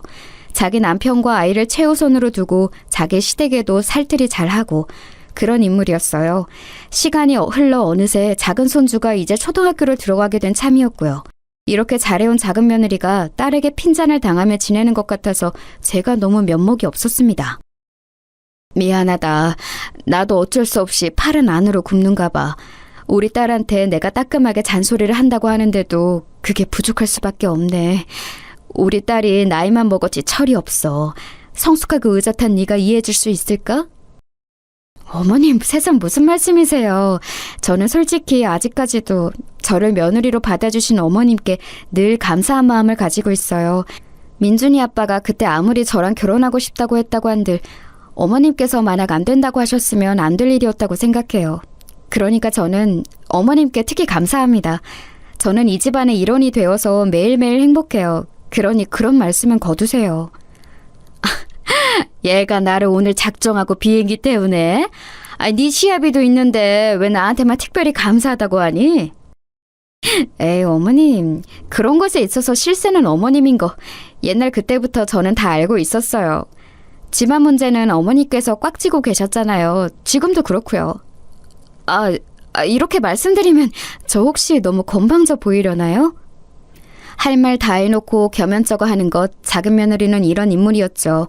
고슴도치라는 동물이 크지도 않고 생긴 것도 아기자기한 이목구비에 조용조용하지만 몸에 가시를 두르고 있는 것처럼 뭔가 그런 종류의 의외성이 작은 며느리에게는 늘 있었던 것 같습니다. 지금 돌아보니까 그랬어요. 순하고 차분하지만 그렇다고 해서 결코 그 속까지 만만한 상대는 아니었다는 것이죠. 큰아들은 우는 소리를 그렇게 해대더니 결국 큰며느리와 별거를 하게 되었어요. 큰 손주는 당연하니만치 큰며느리가 데리고 갔고요. 너무 속상하더군요. 이혼을 섣불리 안 해서 그것이라도 다행이었습니다. 안 그랬다면 어여쁜 큰손주와 더 멀어졌을 테니까요. 홧김에라도 이혼하자는 소리는 안 꺼냈어요. 나도 어차피 다시 결혼할 생각도 없는데 이혼해서 뭘 하겠나 싶더라고요. 그리고 재주씨가 나보고 숙일 줄 알아야 한다고 하더라고요. 그 얘기 듣고 나니까 홧김에 마음에도 없는 이혼하자는 소리는 안 꺼낸 거죠. 작은 애가 너한테 그랬다고? 맞는 소리를 했네. 이혼이란 결혼보다 신중히 하는데 네가 홧김에 큰애한테 이혼 운운할까 봐 내가 얼마나 소가리를 했던지. 너에게 좋은 소리를 해준 작은 애한테 내가 다 고맙구나. 하여간 여러모로 작은 며느리는 좋은 영향만 집안에 주는 것 같았어요. 큰아들 내외가 별거하게 된 이후로 한 달에 한 번 주말에 큰아들이 자기 애를 보게 됐습니다. 토요일 이른 아침에 큰손주가 올 때도 있었고 금요일 늦은 저녁에 올 때도 있었네요. 그런데 어느 하루는 애가 오기로 한 주말에 큰아들이 낚시 약속이 잡힌 거예요. 회사 상사도 포함되어 있는 자리라서 취소도 못하고 빠지지도 못하고 그러고 있었습니다. 저도 그날 하필 남편하고 저기 멀리 편찮으신 고모댁에 방문하기로 한 주말이었고요. 큰아들에게 도움이 되어주지 못해서 미안했는데 자기가 알아서 해결하겠다고 하던 큰아들은 자기 동생 부부에게 손을 내밀었어요. 작은 며느리가 큰 손주를 자기 아이와 함께 그 주말에 봐주었죠. 집안일이라면 안 가리고 나서는 살신 성인의 착한 부인을 맞은 게 자기 복이라면서 작은 아들이 그때 무척 싱글벙글 웃었던 것으로 기억을 합니다. 성격 차이로 별것까지 하게 된 큰아들 부부와 비교가 되면서 더욱 작은 아들 부부가 화목하고 든든해 보였네요. 그러던 어느 날 작은 아들이 조금은 갑작스럽게 해외에서 근무를 하게 되었어요. 1년 내외 일정이라서 아주 장기까지는 아니었지만 그래도 하루 이틀 기간이 아니니까 걱정이 되더군요. 저는 작은 며느리하고 작은 손주도 같이 가려나 했는데 작은 아들 혼자만 간다고 했습니다. 혼자서 외국 생활하는 거 정말 괜찮겠냐고 제가 염려되는 마음에 여러 번 물어봤었네요. 사실은 민준이 엄마가 나랑 같이 안 가겠다고 해서 처음에는 섭섭했어요.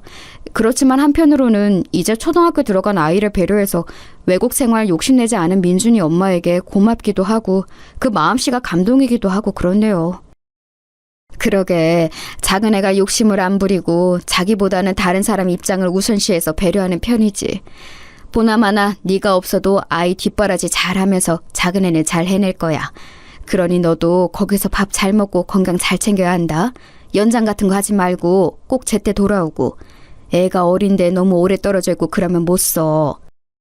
작은 아들은 제 말을 명심하고 꼭 되도록 일찍 돌아오겠다고 하였어요. 때가 되어 작은 아들은 출국하였고 작은 며느리는 그 이전처럼 변함없이 지내는 데 보였습니다.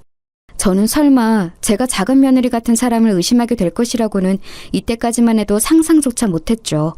그 시작은 언제부터였는지 정확하게 모르겠습니다만 기억에 남는 것이라면 식당에서 가족 모임을 했던 순간들이 있네요. 우선은 살짝 초여름이라 더웠던 때였는데요. 작은 며느리가 전에 없이 얇은 가디건을 입고 왔는데 잠시 후에 밥을 먹다가 언뜻 그쪽을 보니까 가디건의 단추가 풀어져 있었는데 작은 며느리가 그 안에 민소매 옷을 입었었나 봐요. 가슴팍이 훤히 보이더군요. 나이 든 사람 눈에는 단박에 민망한 모습이었습니다. 조용히 작은 며느리에게 말해줬었죠. 네가 웬일로 그런 옷을 다 입었니? 지나치게 과감한 것 같아서 나는 조금 민망하네. 더워서 잠깐 단추를 푼다는 게 깜빡하고 계속 이러고 있었네요. 죄송해요. 지금 얼른 단추 끼울게요. 죄송하다며 어쩔 줄 몰라 하는 작은 며느리의 모습에서 딱히 이상 기류를 감지하지 못했었죠. 그런데 다시 그때로부터 얼마 후, 이때는 말복이었고 유명한 백숙집에 다 같이 모인 참이었어요. 목적지가 식당인 사람치고는 작은 며느리가 입술을 진하게 바르고 왔습니다. 제가 느끼기로는 이런 자리에 이런 화장을 할 사람이 아니건만 좀 희한하다고 생각했죠. 일전부터 작은 며느리에게 틱틱대고 있었던 딸이 그 모습을 보더니 한마디 했습니다. 닭 먹으러 가는데 설마 벌써 쥐 한 마리 잡아드시고 온 거예요? 옆에 같이 앉아야겠어요. 쥐 잡아먹고 오셨으니까 배 안 고파서 닭고기 거의 안 드실 거 아니에요. 같이 있으면 제가 이득이죠. 모처럼 립스틱을 선물 받아서 한번 발라봤어요. 그런데 너무 빨갛고 진하죠? 저도 안 어울린다고 생각 중이었네요. 작은 며느리가 엄청 민망해하면서 중얼거리길래 제가 편을 들어주고자 딸에게 네 화장이나 잘해 라고 했네요. 그러자 작은 며느리가 배짓이 웃었는데 그 모습을 보니까 저는 작은 아들이 떠올랐습니다. 머나먼 타국에서 복날도 못 챙기고 그냥 지낼 것을 생각하면 가슴이 짠했죠. 작은 아들이 보고 싶은 마음에 저도 모르게 밥을 먹으면서 자꾸 작은 며느리와 작은 손주 쪽을 눈치챘던 것 같아요. 그런데 가만 보니까 희한하게 작은 며느리가 닭고기 뜯는데 불편하게 실이 치렁치렁한 머리를 안 묶고 풀어헤친 채였습니다. 본인도 불편한 건 맞는지 손으로 머리카락을 연신 뒤로 넘겨가며 힘겹게 식사를 하더라고요. 예쁜 것도 좋지만 불편하게 왜 저러고 먹을까 싶은 생각이 들었어요. 그때 작은 손주와 제가 눈이 마주쳤죠.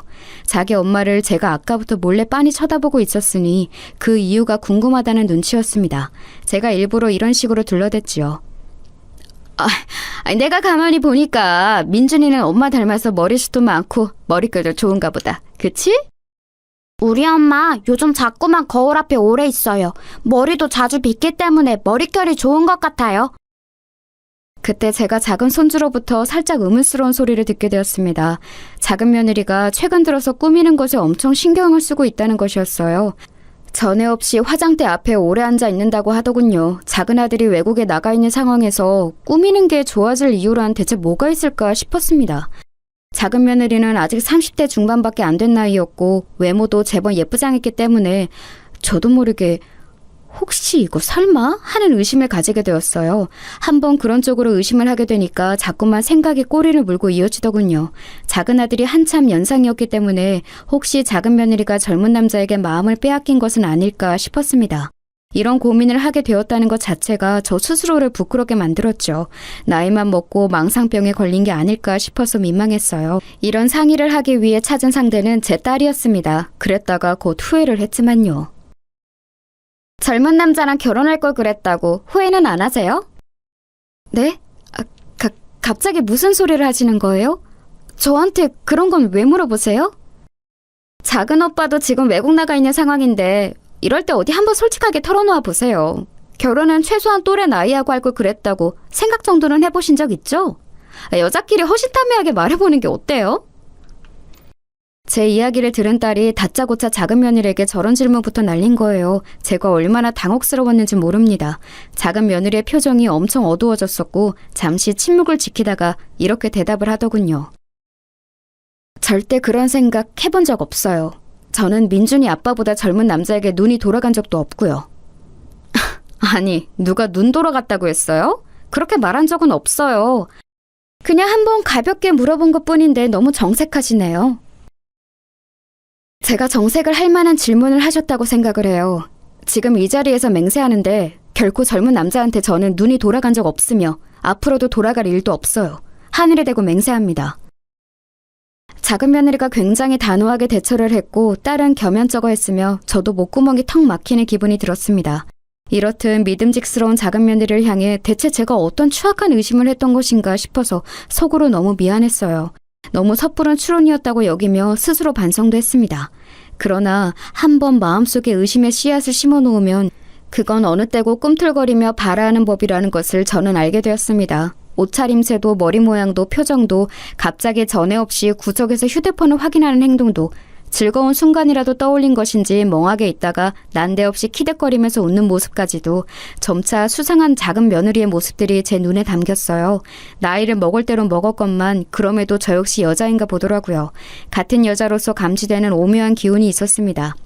암만 해도 작은 며느리에게 따로 남자가 생길 것만 같았어요. 결정적으로 저는 작은 며느리가 아이를 데리고 저희 부부집에 들렀을 때 구석에 가서 휴대폰을 보며 흐뭇한 미소를 짓고 작은 목소리로 누군가와 통화를 하다가 쪽하고 뽀뽀하는 소리를 상대방에게 들려주는 광경을 봐버렸거든요. 그런데 작은 아들에게 확인해 보니 그날 그 시각에는 작은 며느리와 연락을 주고받은 바가 없다고 하였습니다. 그렇다면 작은 며느리가 애정 행각을 벌인 그 상대는 누구이란 건가요? 바람이 났을 확률이 큰데 싶었어요. 그런 생각을 자꾸만 하면서도 저는 차마 며느리를 의심하는 제 자신이 못났다는 생각 또한 함께 가지고 있었기에 심경이 복잡했습니다. 아휴, 이걸 어째. 한번 그런 의심을 하고 나니까 시간이 갈수록 며느리의 모든 것이 다 수상해 보이는구나. 그럴 애가 아니라는 생각을 머릿속으로는 하면서도 마음이 자꾸 어딘가 불편해. 저는 차마 제가 작은 며느리의 부정을 의심하고 있는 상황이라고는 말을 못하고 요새 가슴이 답답하다는 정도로만 지인들과 만났을 때 얘기를 했어요. 제 낯빛에서 어쩐지 수심 깊은 기색이 엿보이니까 지인들이 무슨 일이라도 있냐고 먼저 물어봤었거든요. 대충 둘러대고 난 후 저는 지인 하나가 꺼낸 얘기에 깜짝 놀라고 말았습니다. 낯빛이 왠지 어두운 모습을 보니까 나는 희한하게 우리 육촌 언니가 떠오르네. 내가 자기들한테 이 얘기를 했었던가? 어렸을 때는 통 왕래도 없었다가 나이 다 들고 나서 친해진 육촌 언니가 한 명 있는데 자기 딸이 엄마 느낌이라는 게 남편이 바람난 것 같은데 심증만 있고 물증이 없어요 라고 어느 날 고민을 털어놓더래. 그거 듣고 육촌 언니가 그냥 막 뒤집어진 거지. 차비를 곧바로 족쳐볼까 하다가 자기 딸도 몇 달을 심증만 들고서 결국 승부를 못 봤다고 한 것에 신중해야겠다 싶어지더래.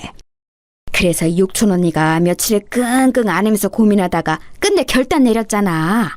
그래서 결국은 사위 바람을 딱 잡았지. 자기 딸의 직감이 맞았던 거라고 하면서 육촌 언니가 얼마나 후련해했던지 몰라? 뭐? 심증만 있던 바람을 결국 잡아냈다고? 어떻게? 육촌 언니 분께서 뭔 결단을 내렸길래 사위 바람을 잡을 수 있었다는 거야? 뭐겠어. 돈 쓰고 전문가 고용한 거지.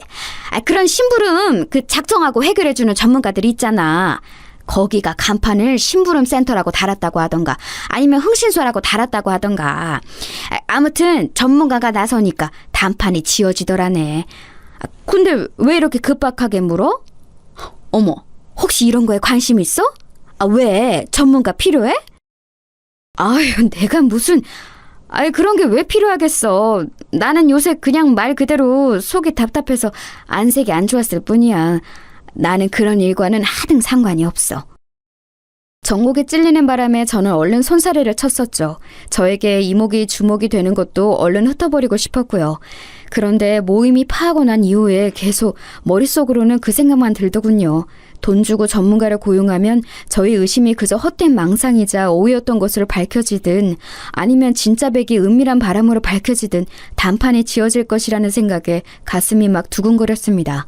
저는 고민을 거듭하다가 작은 며느리가 저에게 안부 전화를 해왔을 때 그 전화를 그저 순수하게 반가운 마음으로 받을 수 없는 제 자신을 깨닫고는 단판을 짓는 것이 능사라는 결론을 내리게 되었어요. 이대로는 도저히 찝찝해서 안 될 것 같았습니다. 제가 혼자 따로 관리하는 통장을 슬쩍 열어본 뒤 저는 그 지인에게 연락을 하였어요. 난데 저번에 혹시 우리 모임 가질 때 들었던 그 전문가 말이야. 내가 거기에다가 의뢰를 해볼 수 있을까? 육촌 언니분이 이용하셨다던 거기가 어디인지 알려주면 내가 정말 고마울 것 같아. 내가 좀 급해서 되도록 빨리 알려준다면 더욱 고맙겠어. 지인은 역시 그럴 줄 알았다는 듯 반응을 보이더군요. 그날 제 표정을 보고 왠지 알아차렸다네요. 그리고 정말 고맙게도 다른 사람들에게는 비밀을 지켜주겠다고 약속을 해줬어요. 저에게 고민이 잘 해결되길 바란다면서 육촌 언니를 통해 그 업체가 어디인지 알려주었죠. 저는 더 시간 끌 것 없이 그곳에 의뢰를 맡겼습니다. 작은 며느리의 신상 정보를 그곳에 알려주던 순간에는 속으로 이게 맞나 싶어서 괴롭기도 했어요. 하지만 이제 와서 물러설 수는 없다는 생각으로 진행을 했네요. 맡기고 나자 그 이후로는 하루하루가 너무 초조했습니다. 오죽하면 남편이 저보고 왜 자꾸 시계를 보고 휴대폰을 보냐면서 누구 만나기로 약속이라도 했냐면서 핀잔을 주었네요. 아무렇지 않게 행동하기가 어려웠어요. 그때 제 심정은 제 의심이 별것 아니었다는 것으로 결과가 나왔으면 하는 바람뿐이었습니다. 제가 완전히 헛다리를 짚은 것으로 결과가 나와서 그동안 제가 망상에 빠졌던 것으로 밝혀져도 상관없으니까 제발 작은 며느리가 진짜로 바람을 피운 게 아니기만을 바랬어요. 왜냐하면 멀리 타지에 일나가 있는 제 작은 아들이 너무 측은해서 그랬고 무엇보다 아이가 아직 어리기 때문에 더욱 그랬습니다. 만약에 바람이 진짜라고 밝혀진다면 제 선에서 어떻게 해결을 볼 수 있을지 없을지 하는 문제도 그때 가서 고민해보기로 했죠. 우선은 정확한 결과를 받아들이는 것이 먼저라고 생각을 하며 심신을 다스리던 어느 날이었습니다. 의뢰를 맡긴 지 정확히 딱 한 달 되던 날이었어요. 저는 드디어 결과를 받아들일 수 있었습니다. 자기 직원이 결정적인 증거를 잡았다고 하면서 남자 사장님께서 약간은 당혹스러운 목소리로 저에게 결과를 알려주셨지요. 고객님께서 확인해 달라고 하셨던 것, 방금 말씀드린 대로 증거를 잡았고요. 빼도 박도 못하는 확실한 증거이기 때문에 더 이상 의심의 여지를 남기지 않으셔도 될 것 같습니다. 아, 이런 세상에. 결국은 이렇게 되는군요. 그렇게 아니기를 바랬건만, 내 착각이기를 바랬건만, 결국 괜한 의심이 아니었던 것으로 밝혀지는군요. 이제 앞으로 어떻게 이 일을 해결해야 할지 막막합니다. 외국 나가 있는 아들에게 이걸 바로 알리고 선택을 하게 두어야 하는 것인 것 정말 착잡하네요. 막상 증거가 나오면 대부분의 고객님들께서 이미 각오를 해두셨음에도 막막해 하시더라고요. 어쩔 수 없는 부분이니까 마음 굳게 잡수세요. 네, 그래야죠. 사장님 수고 많으셨습니다. 증거 잡아주셨으니 제가 유용하게 잘 써야 마땅한 것 같아요. 그런데 저희 며느리가 바람을 피운 상대 대체 어떤 놈이던가요? 원래 며느리하고 알고 지내던 인물인지 어느 정도로 긴밀한 사이인지 그것도 궁금해지네요. 이런 상황에서 말씀드리기는 좀 민망하지만 며느리가 원래 참하고 수더분한 인물입니다. 이상한 놈이 작정하고 온갖 감언어설로 꼬여냈을 것 같아요. 백문불여일견 저희가 잡아낸 증거를 보시면 답을 얻으실 테지만 불륜 상대가 누구인지 저희도 알겠더군요. 고객님께서 심약한 상태에서 굳이 바로 확인하시라고 권유는 못 드릴 것 같아요. 원래 저희가 이런 말씀 절대 안 드리는데 고객님이 염려돼서 한 말씀 올렸습니다. 네? 상대가 누구인지 바로 알아보셨어요? 그것까지 금방 알아내셨다니 정말 능력들이 좋으시네요. 이 바닥에 명성자자하실만 해요. 며느리가 바람났다는 게 사실이라고 드러난 것에 제가 충격을 받긴 했지만 증거를 외면할 정도로 지금 제 상태가 나쁘지는 않아요. 보내주시면 제가 알아서 보고 판단하겠습니다. 저는 나이 든 사람이라고 해서 제가 얕보인 것이라 여기고 단호하게 대답을 해드렸어요. 그러자 잠시 후 사장님께서는 저에게 영상 하나를 전송해 주셨습니다. 작은 며느리가 저지른 부정의 확실한 증거, 그것을 저는 드디어 마주하였지요. 재생된 영상은 위치가 야외 주차장이었습니다. 늦은 밤이었고 인적이 드문 근린 공원의 주변 같았어요. 그 야심한 시각에 밤 산책을 하고서 차가 있는 곳으로 돌아온 참이었던 게 분명한 순간이었습니다. 어둑하지만 카메라는 분명하게 작은 며느리를 담고 있었기에 사람을 분간하는 데는 전혀 지장이 없었어요. 그리고 작은 며느리는 역시나 혼자가 아니었죠. 옆에 자기보다 머리 하나는 큰 남자를 달고 있었고 아주 꼭 붙어서 걷고 있었습니다. 야구 모자를 눌러 쓴 그 남자가 차에 다다랐을 때 작은 며느리 쪽으로 몸을 숙이더라고요. 그러자 작은 며느리는 양팔을 위로 뻗어서 그 남자의 목을 감싸 안았습니다. 자기 쪽으로 그 남자의 얼굴을 끌어당기며 입을 맞춘 것이었죠. 제 작은 아들은 외롭게 외국 생활을 하면서 더 멋진 미래를 위해 가정을 생각하며 그렇게 일을 하고 있었건만 천인 공노할 작은 며느리의 작태에 휴대폰을 쥔 저의 손이 덜덜 떨려왔습니다. 그리고 다음 순간 저는 두 눈을 의심해야만 했어요. 진한 입맞춤을 나누는데 방해가 된 것인지 작은 며느리가 그 남자의 야구모자를 휙 벗겨버린 거예요. 자기 손으로 그 남자의 야구모자를 진 뒤 신나게 웃으면서 다시 더러운 행각을 이어갔습니다. 저는 방금 전보다 더욱 떨리는 손으로 휴대폰 액정 위를 매만지고 말았어요. 이게 누구야? 왜 우리 집안 장남이 여기서 이러고 있어? 내가 지금 헛것을 보고 있나? 혹시 닮은 사람인가? 이건 아무리 봐도 말이 안 되는데. 정말로 우리 큰아들이 설마? 하느님, 세상에나 어떻게 이런 일이. 미친 사람처럼 중얼거리며 휴대폰 액정 위를 더듬거리던 제 눈앞에 이윽고 정확히 제 큰아들의 얼굴이 드러났습니다. 카메라에 고스란히 촬영된 광경에서 큰아들은 자기의 친동생의 아내와 거침없는 애정 행각을 벌이고 있었습니다. 몸이 달아올라 못 견디겠다는 듯 얼른 작은 며느리의 팔을 잡고 자동차 뒷좌석으로 함께 들어가는 큰아들의 모습에 저는 끔찍한 충격을 견디지 못하고 그 자리에서 쓰러지고 말았습니다. 잠시 의식을 잃었던 것인지 남편의 목소리가 몽롱하게 들려오더군요.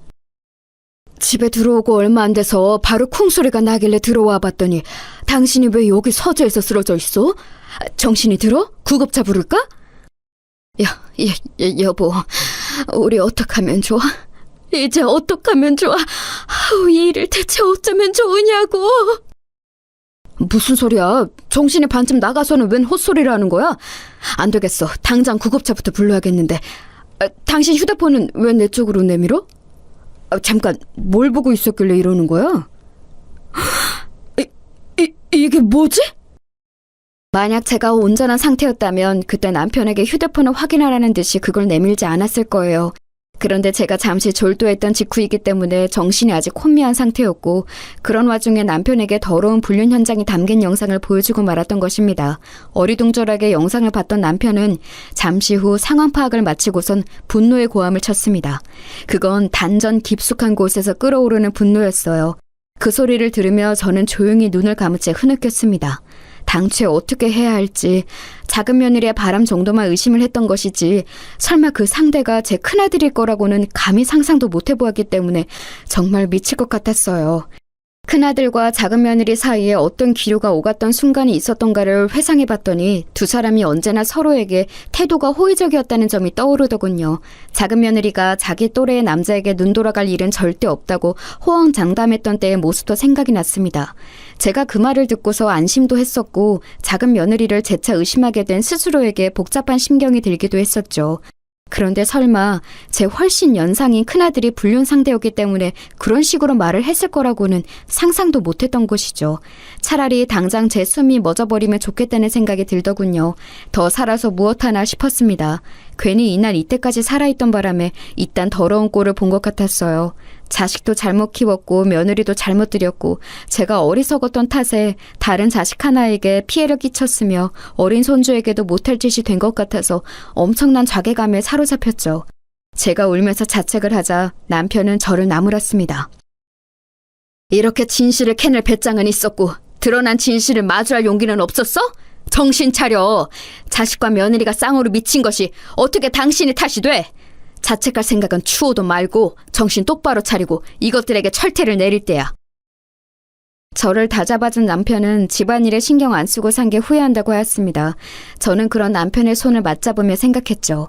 저희 부부는 다른 부부에게서는 비록 모범적이지 못했을지언정 서로에 대한 신뢰나 의리는 지난 세월 자식들 앞에서 옳게 지켜왔습니다.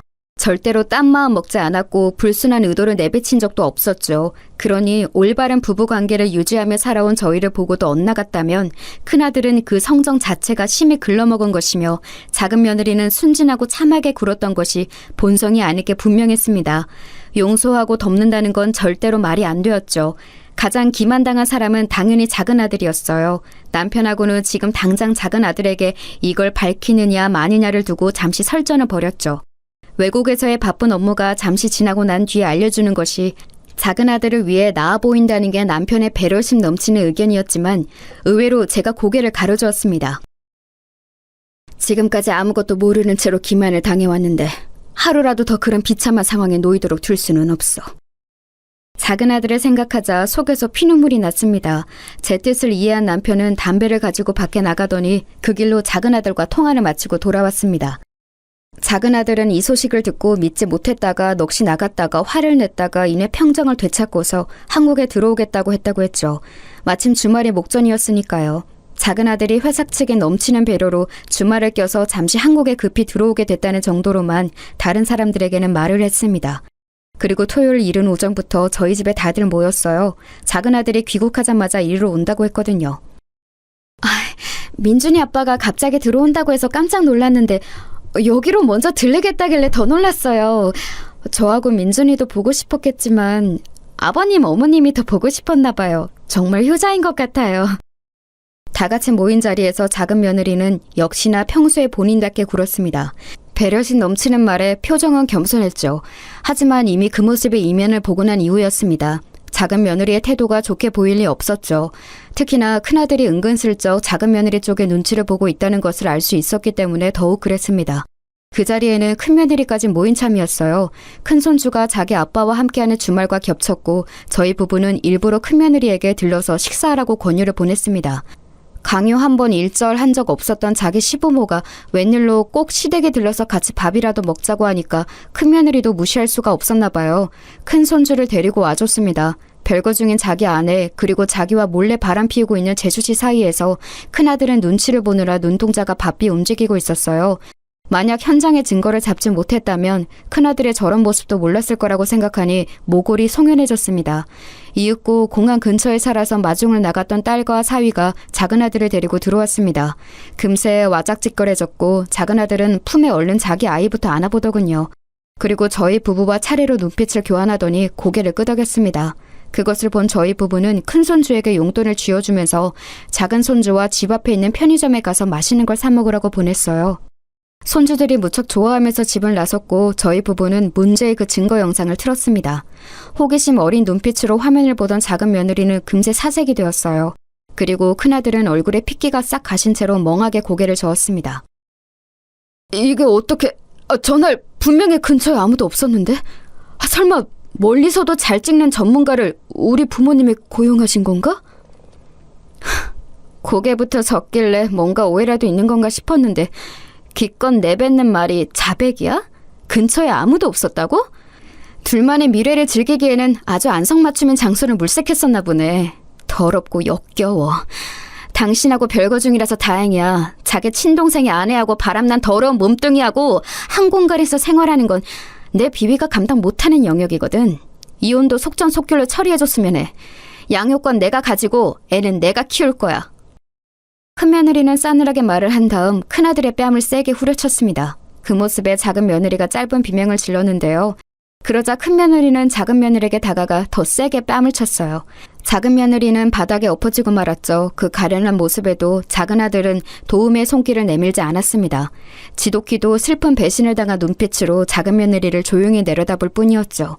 작은 며느리는 맞은 뺨을 부여잡은 채 온몸을 덜덜 떨었습니다. 이제 그 모습마저 가정스러워 보이는 것에 제가 스스로 놀랐네요. 황당한 광경이 다음 순간 펼쳐졌는데 먼저 가보겠다면서 가방을 챙기는 큰며느리를 가로막으며 큰아들이 무릎을 꿇었던 것이었어요. 이혼만은 안 돼. 이혼 소리를 들으니까 내가 지금 정신이 번쩍 들었어. 그동안 내가 금지된 일탈에 정신이 나갔었던 것 같아. 정말 미안해. 다 내가 잘못했다. 그럼 다 당신이 잘못했지. 설마 내가 잘못했을까봐? 이미 늦었어. 나한테 돈 뜯기고 거지 될까봐 지금 이렇게 숨쓰는 거 내가 모를 줄 알고? 어머님 그리고 아버님 두 분은 제발 이 사람 도와주지 마세요. 본인이 다 감당하고 개고생하도록 내버려 두셨으면 하네요. 저희는 그러겠다는 의미로 조용히 고개를 끄덕였죠. 그러자 큰아들은 망연자실하면서 고개를 떨구었습니다. 그 고개의 방향은 작은아들을 향해 있었고요.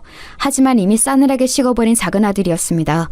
작은 며느리가 옹옹 울면서 무릎을 꿇었습니다.